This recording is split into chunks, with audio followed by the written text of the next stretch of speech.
Kunu araba wolofo ka jamana ɲama n'o ye Basiru Jomai Faye ale ni a nɔfɛ ɲɛmɔgɔ caman i n'a fɔ a ka ministres olu kɔni tun bɛ tile kelen taamana Bamakɔ o la sa u jiginnen ka bɔ pankuru kɔnɔ mun kɔni ye Mali camancɛ fanga ɲama ye n'o ye Asimi Goita ye ale yɛrɛ de y'u kunbɛn u y'u senfa ka taa Kuluba min ni jamana ɲama fila u ye ɲɔgɔn kuma ɲɔgɔnya o kumana fɛnba minnu kan Basiru Jomai Faye ale bɔlen ale bɛ a da don o bakurubaw la an ka a lamɛn. An ka kumaw o bolila fɛn caman kan i n'a fɔ kɛrɛnkɛrɛnyala mun kɔni ye bamanciya walew o kɛlɛli ye Mali kɔnɔ ani Senegal o tɛmɛnen kɔ ka bɔ yen dɔrɔgu jago min n'a bɛ ka kɛ an ka maraw kɔnɔna la an ko an bɛ se ka o kɛlɛ cogo di ani wale cɛjugu wɛrɛ minnu ni halisa o bɛ an ka sigidaw kɔnɔ an bɛ se k'an bolo di ɲɔgɔn ma cogo min na ka fu siri o dan na an ka kumaw u bolila o kan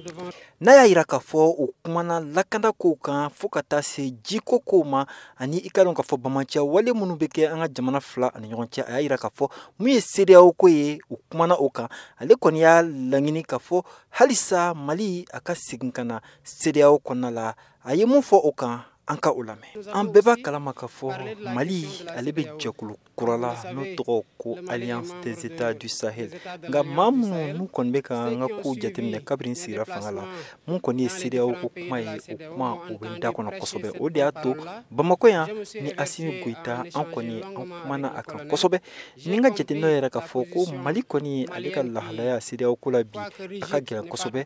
n ka jateminɛ wɛrɛw y'a yira k'a fɔ fɛn min don hali donna nataw la yɛlɛma o kan ka se ka don a kow la Basiru Jomai Faye ale kunbɛyɔrɔ la pankurujigiyɔrɔ la Senegal den minnu n'olu sigiyɔrɔ bɛnnen don Mali ma olu kɔni u farala ɲɔgɔn kan kosɛbɛ ka taa a kunbɛn olu ka ɲama n'o ye Elhaji Ibrahima Gise ale kɔni y'a ka nisɔndiya o bɛɛ lajɛlen fɔ ka ɲɛsin Basiru Jomai Faye a ka nin taama in ma ka na Mali kɔnɔ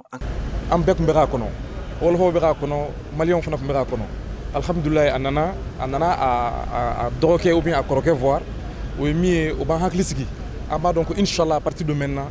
ko caman bɛna kɛ ɲɛfɛ u bɛna baro kɛ ɲɔgɔn fɛ u bɛna décision ta ɲɔgɔn fɛ u bɛna ko caman kɛ ɲɔgɔn fɛ inchallah rabi entre les deux pays voilà a bɛ fisaya farafinna ma a bɛ fisaya Afrique bɛɛ ma inchallah rabi voilà parce que bi ye don ye min y'a dɔn bɛɛ tun bɛ k'a kɔnɔ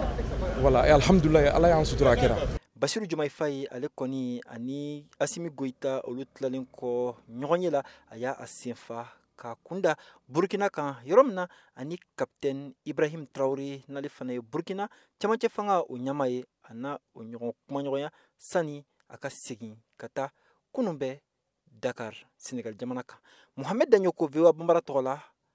ka bɔ Bamakɔ